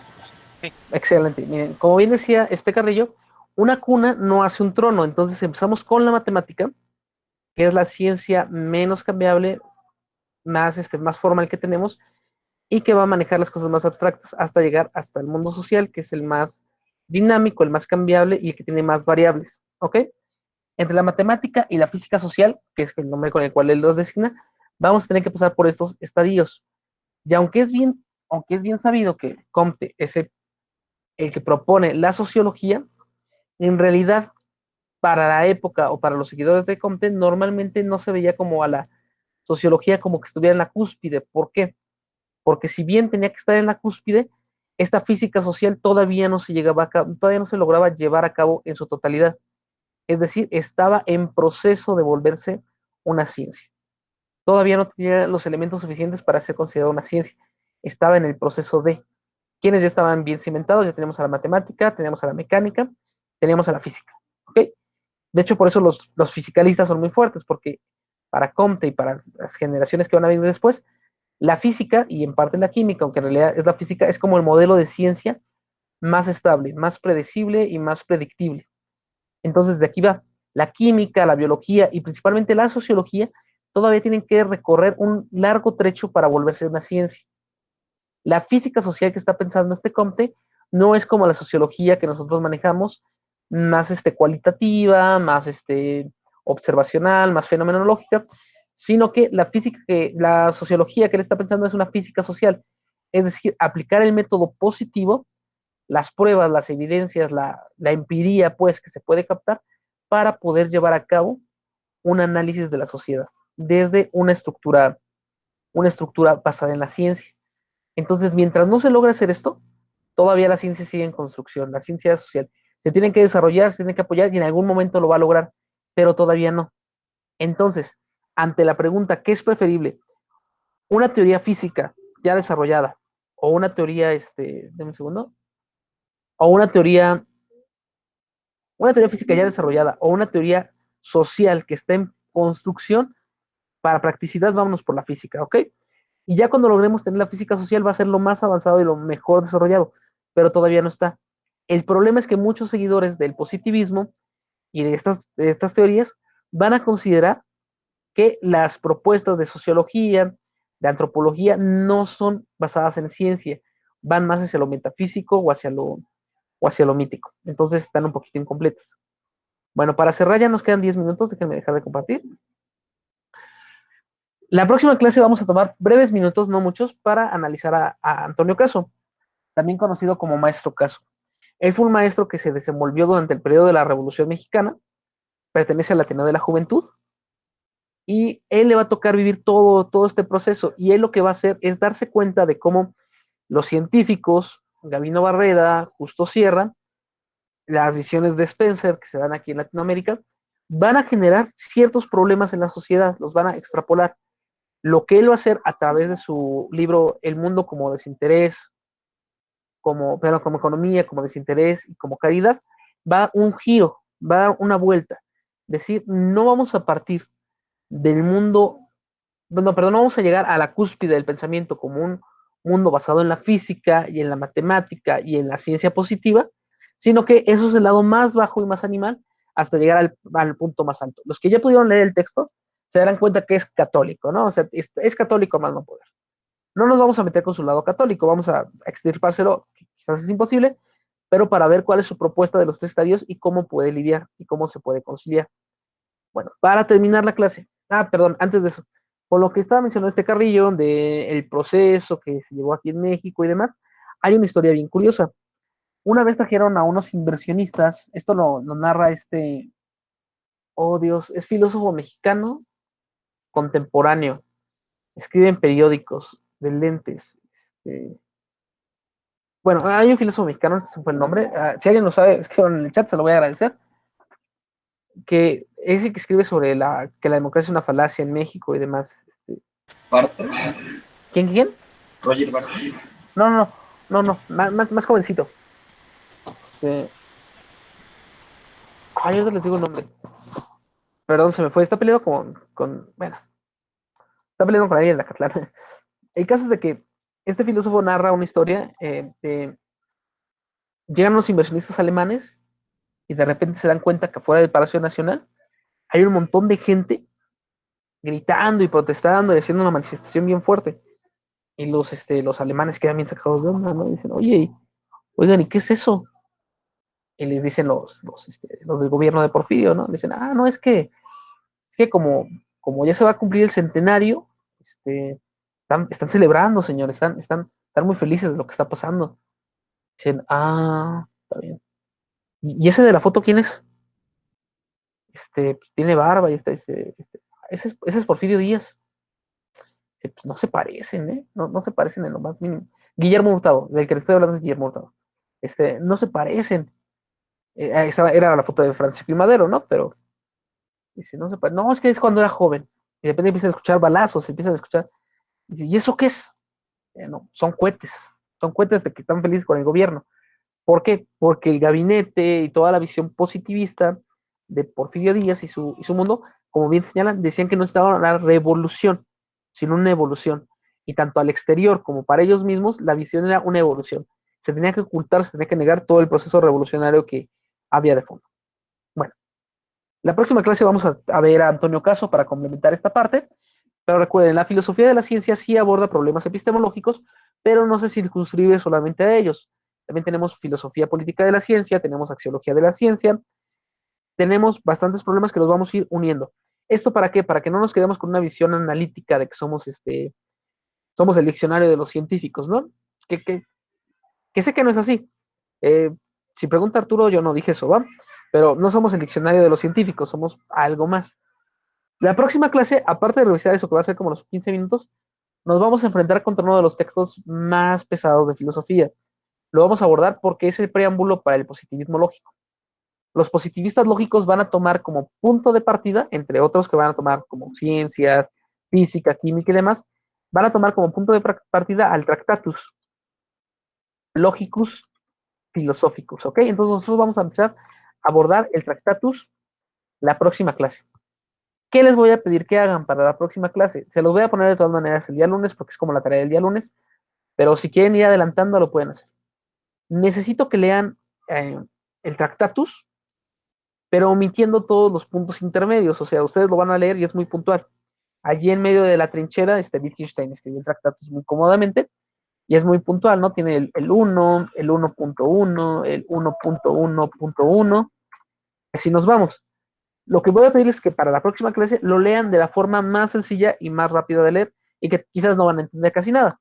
O sea, se leen el punto 1, después buscan el 2, luego buscan el 3, así hasta llegar al 7, ¿ok? Nada leen del 1 al... Gracias, princesa. Nada leen del 1 al 7 los puntos directos, ¿ok? Sin los intermedios. Ya después sí van a leer ya con los puntos intermedios hasta el punto 3, cuando termina el punto 3 y va a empezar el 4, ahí ya le dejan, ¿ok? Cuando ya llegan al 4, le paran. Y vamos a analizarlo. Nada más curioso, aunque el Círculo de Viena idolatraba, eran como el club de fans de Wittgenstein, Wittgenstein no estaba muy de acuerdo con ellos en muchos puntos, porque lo que ellos hacían era una lectura determinada del Tractatus, no la definitiva. De hecho, se cuenta que una vez que invitaron todos emocionados a Wittgenstein a una reunión del Círculo de Viena, él se puso a leer poesía, ¿ok? Entonces, mientras todos estaban esperando que él se hablara de oraciones protocolares, formales, vaguedad quorum, vaguedad quantum, lo inefable y demás, él se puso a hablar de poesía. ¿Y por qué? Porque cuando ya no hay nada más que hablar, lo mejor es callar. Y si ya no te puede decir nada más el lenguaje, mejor dedicarnos a la poesía y otras cosas. Pero eso lo vamos a ver en la próxima clase. Les agradezco a todos, principalmente en esta ocasión a Carrillo, que nos dio una excelente exposición, y tengan un muy bonito fin de semana. Cuídense mucho. Bye, bye. Gracias, profesor. Gracias, Bye. profesor. Gracias, profesor. Gracias, Entonces- profesor. Bye. Profesor, Dime, te escucho. entonces vamos a leer del 1 al 4 del Tractatus. Sí, completo del 1 al 4, pero aparte vas a leer 1, 2, 3, 4, 5, 6, 7, nada los puntos. O sea, Ok. sin el 1.1, ¿va? Sí, gracias. Muchas gracias. Profesor, una pregunta. Dime, Gustavo. Estaba viendo que en la página aparecen reportes de lectura. Todavía no hay que hacer reportes, ¿verdad? No, de hecho el primer reporte de lectura va a ser ya para el día lunes. Es el primero que va a aparecer. Y ya tú eliges si lo haces sobre el sistema de Bacon, perdón, el sistema positivo o sobre la obra de Francis Bacon. Tú eliges cuál. Ah, ok, ok. Muchas gracias, profesor. Cuídate mucho. Tenga excelente noche. Nos vemos. Bye.